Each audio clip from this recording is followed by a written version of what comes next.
ואנונו העביר לסנדיי טיימס פירוט מלא עם 60 תמונות שהוא צילם בסתר. אנחנו לקחנו את האינפורמציה הזו וממנה אפשר להכיר את הקריה למחקר גרעיני. לקחנו את כל 60 התמונות ומחלקי הכור השונים חיברנו אותם לאינפורמציה שהוא מסר, ובאמצעותם איבדנו עבורכם בהדמיית מחשב סיור תלת-מימדי במתקן הזה כפי שטרם נראה על מסך הטלוויזיה. בואו ונראה. רק ככה, מהחלל אפשר לצלם את האתר הסודי ביותר של מדינת ישראל. שום מטוס לא מורשה לטוס כאן. רק עדותו של איש אחד, מרדכי ואנונו, חשפה מה מתרחש בתוך שורת המבנים הזאת, מוקפת הדקלים, שורת המכונים כפי שהם נקראים כאן. זה מכון מספר 1, הסמל של דימונה, כיפת הכור הגרעיני שמתנשאת לגובה כ-20 מטרים. עד היום ראינו אותה רק מרחוק, ואנונו לקח אותנו פנימה, לתוך הכור. הצרפתים בנו אותו, כור מים כבדים בשנות ה-50. עוצמתו המוצהרת 24 מגוואט, וזה הסוד הראשון שחשף ואנונו. עוצמתו של הכור גדולה פי 3 אולי אפילו פי 5 ממה שסברו עד היום. הכור הזה, גילה ואנונו, מייצר 40 קילוגרם פלוטוניום לשנה, כמות מספקת לייצר 10 פצצות גרעיניות בשנה. אבל נמשיך בסיור. צמוד אל הכור מכון 3. כאן מייצרים את מוטות הדלק שמניע את הכור, וגם ליתיום 6, מרכיב נוסף של הפצצה. זה מכון 5. כאן מצפים את מוטות הדלק של הכור באלומיניום. מכון 6 הוא תחנת הכוח, מספק את החשמל. במכון 8 המעבדה, ובתוכה סוד נוסף שחשף ואנונו. כאן מייצרת ישראל אורניום מועשר, שכמו פלוטוניום יכול לשמש חומר בקיע לפצצה. את האורניום מייצרים כאן בצנטריפוגות גז, ממש כמו שמנסים עכשיו האיראנים לייצר. לפי גודלו של הבניין נראה שכמות האורניום שנוצרת כאן לא משמעותית. נמשיך. גם כאן במכון 9 מייצרים אורניום מועשר, תוך שימוש בלייזר, פטנט ישראלי ייחודי. מכון 10 מייצר את האורניום המדולל, מרכיב חשוב לייצור פגזים חודרי שריון. מכון 4 מטפל בפסולת הרדיואקטיבית של הכור לפני שתוטמן באדמה.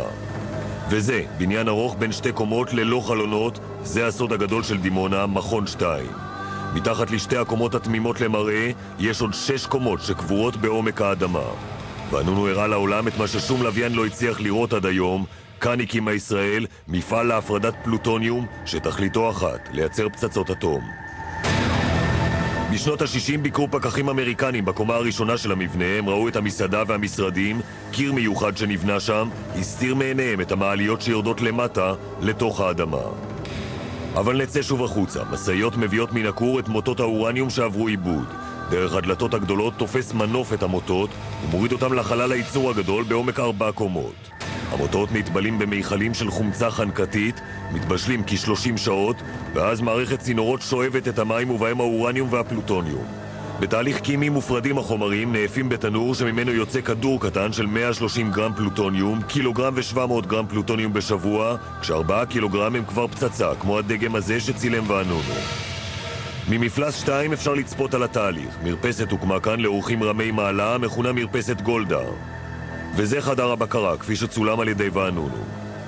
רק 150 עובדים מורשים להיכנס לכאן, מבקרים רק ראש הממשלה, שר הביטחון וקבוצה קטנה של שותפי סוד. מצויד במצלמה נסתרת, ואנונו הסתובב בין החלקים השונים של מכון 2 וצילם. לא רק פלוטוניום מייצרים כאן, במפלס 4 גילה ואנונו מייצרים חומר הנקרא טריטיום, שמשמש לייצור פצצות טרמוגרעיניות, פצצות בעלות עוצמה רבה עוד יותר מפצצת אטום רגילה. כאן מיוצרים עוד 2 חומרים הכרחיים לפצצה, ליתיום ודיטוריום. כל הרכיבים האלה נלקחים למפלס 5 ליחידה המכונה מ"מ2, מחלקת מתכות 2, וכאן הם מורכבים יחד לפצצה גרעינית. במפלס מתחת חדר אירוח שבו צילם ואנונו את מה שמומחים זיהו כדגם של פצצה טרמוגרעינית ישראלית בעוצמה של פי 10 מהפצצה שהוטלה על הירושימה.